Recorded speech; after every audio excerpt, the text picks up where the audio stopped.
Of Christmases Long, Long Ago is my new book arriving for the 2025 Christmas season. Find out what Christmas was like centuries ago. Sneak preview, it was weird, and spooky, and rowdy, kinda gross sometimes. Find it wherever books are sold in hardcover from Lions Press and audiobook from Recorded Books. It's Christmas as you've never seen it before, and it makes a great gift. Hey, it's Brian. Back with another episode for those of us who just can't wait until the day after Thanksgiving to start the Christmas season. Now, if you're listening in real time, Thanksgiving is 1 week from today, so we're almost there. Of course, I'll be back on Thanksgiving to kick off another season of backstories to your favorite Christmas traditions and sharing your Christmas memories. Speaking of which, it's time to start sending them in. Today, I'm here to tide you over with one more preseason episode until we barrel in full steam ahead. Recently, I shared with you an interview I did with Thomas Ruiz Smith, a professor and the author of The Last Gift, a collection of Christmas stories by the 19th century author Mary Wilkins Freeman. Since then, I've been enjoying many of the stories from that collection on my own, so much so that I thought I'd share another one with you. Today, I'll be reading you The Christmas Sing in Our Village. This story first appeared in print in the Ladies' Home Journal in December of 1897. I'll be back at the end to wrap up and say goodbye. But for now, get comfy and cozy with me as we visit a village from a bygone era as they celebrate Christmas Eve in musical fashion. It's The Christmas Sing in Our Village by Mary Wilkins Freeman.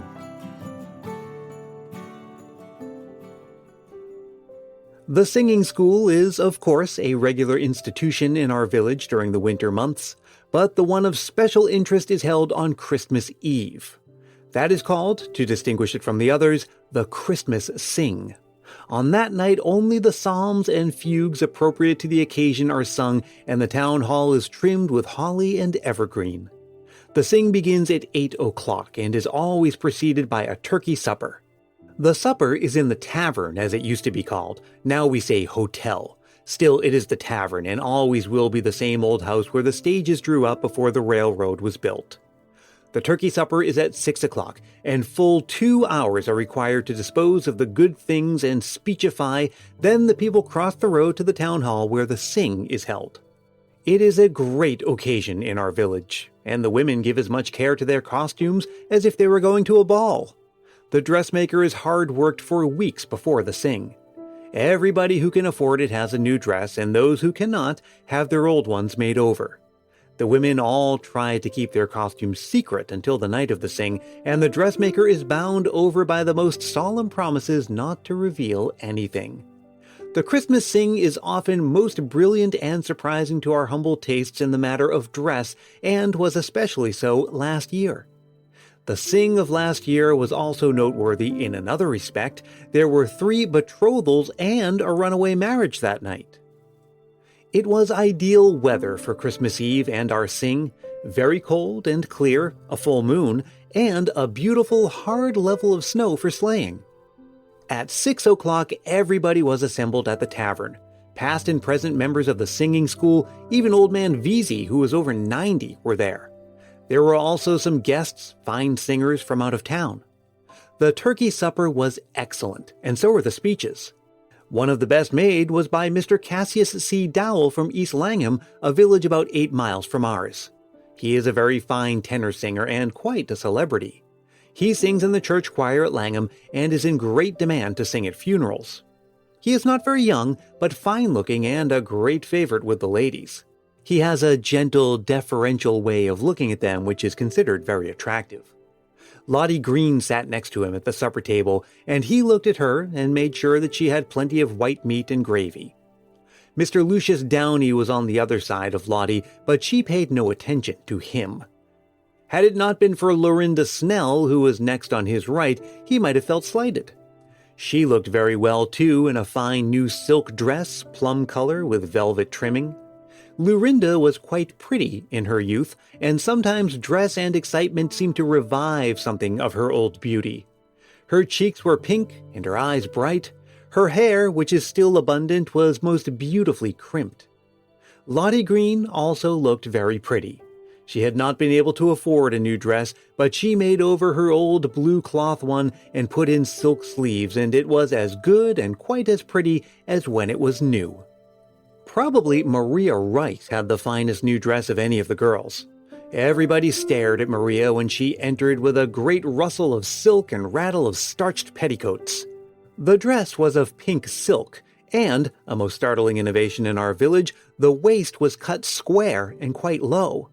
Maria has a beautiful neck, and she wore a great bunch of pink roses on one shoulder. She had elbow sleeves, too, and drew off her long gloves with a very fine air when she sat down at the table. The other girls were half admiring, half scandalized. No such costume as that had ever been worn to our singing school before. Poor Zephyretta Stockwell, in a black silk which might have been worn appropriately by her grandmother, was entirely eclipsed by Maria in more senses than one. Jim Payne sat between the two girls at supper. Maria's pink skirt spread over her knee, her pretty face was tilted up in his, and her tongue was wagging every minute. Once I saw Jim try to speak to Zephyretta, but Maria was too quick for him. When supper was over, all the people assembled in the town hall without delay.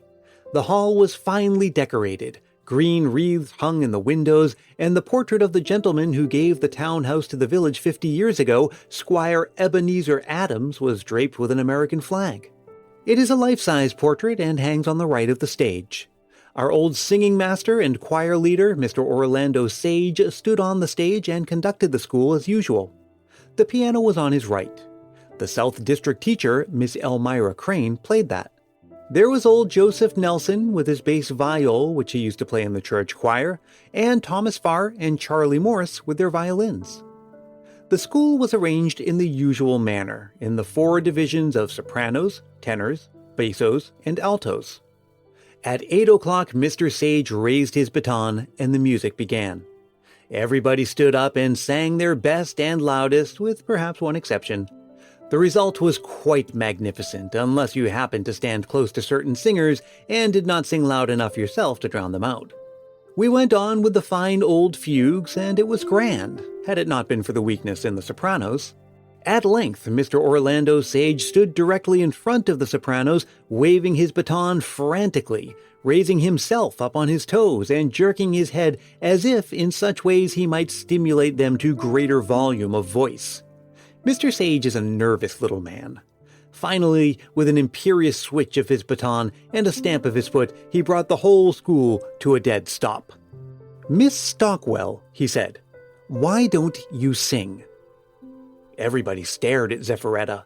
She turned white, and then red, and then replied meekly that she was singing. "No, you are not singing," replied Mr. Sage.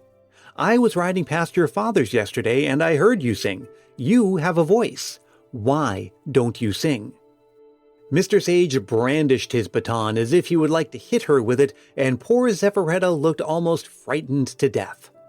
"Why don't you sing?" sternly demanded Mr. Sage again. "You never sing in this school, as you can sing." Zephyretta looked as if she were going to cry.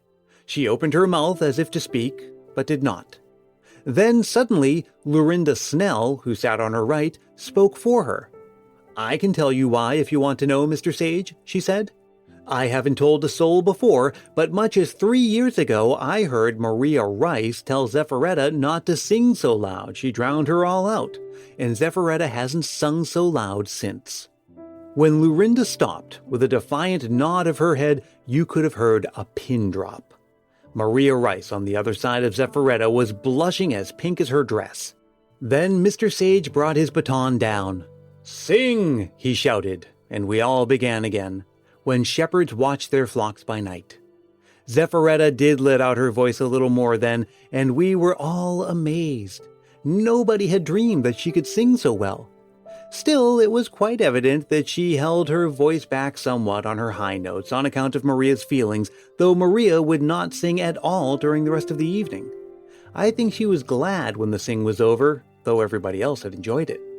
It was 10 o'clock when we closed, after singing When Marshaled on the Nightly Plain, and all the young men who had come with teams hastened out to get them. Many a young woman who had come to the Sing with her father or brother went home in the sleigh of some gallant swain who was waiting for her when she emerged from the town hall. All the girls, when coming down the steps, ran a sort of gauntlet of love and jealousy between double lines of waiting beaux beyond whom the restive horses pranced with frequent flurries of bells. Then Maria Rice, to the great delight of the vindictive of her sex and the amused pity of others, was seen, after manifestly hurrying and lingering and peering with eagerly furtive eyes toward Jim Payne, to gather up her pink silk skirts and go forlornly down the road with Lydia Wheelock, who lived her way. It was rumored that she wept all the way home in spite of Lydia's attempts to comfort her, but nobody ever knew. She was not far on the road before Jim Payne and Zephyretta passed her in Jim's sleigh, drawn by his fast black horse.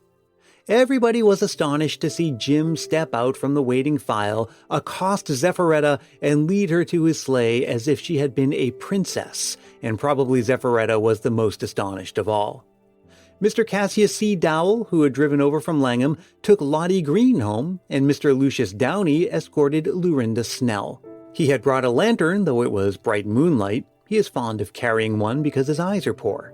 The lantern light shone full on Lorinda's face as she went proudly past on his arm, and she looked like a young girl. The next day, we heard that all three couples were going to be married, and that another very young couple, who had driven down the road at such a furious rate that everybody had hastened out of their way, and there had been narrow escapes from collisions, were married. They had driven 10 miles to Dover for that purpose, nobody ever knew why. The parents on either side would have given free consent to the match, but they drove to Dover that Christmas Eve as if a whole regiment of furious relatives were savagely charging at their backs. However, that marriage has been happy so far, and the others also. Jim and Zephyretta are a devoted pair. Lurinda Snell makes a good wife for Lucius Downey and does not talk as bitterly about her neighbors as was her unpleasant custom of doing formerly. Cassius C. Dowell seems very happy with Lottie, so the neighbors all say, and Lydia Wheelock, now that she has not Lottie and her children to look after and provide for, has bought herself a new parlor carpet and a bonnet. Take it all together, that Sing seemed to our village to bring much happiness, set, as it were, to sweet Christmas music. Hey, thanks so much for listening. I hope you enjoyed that.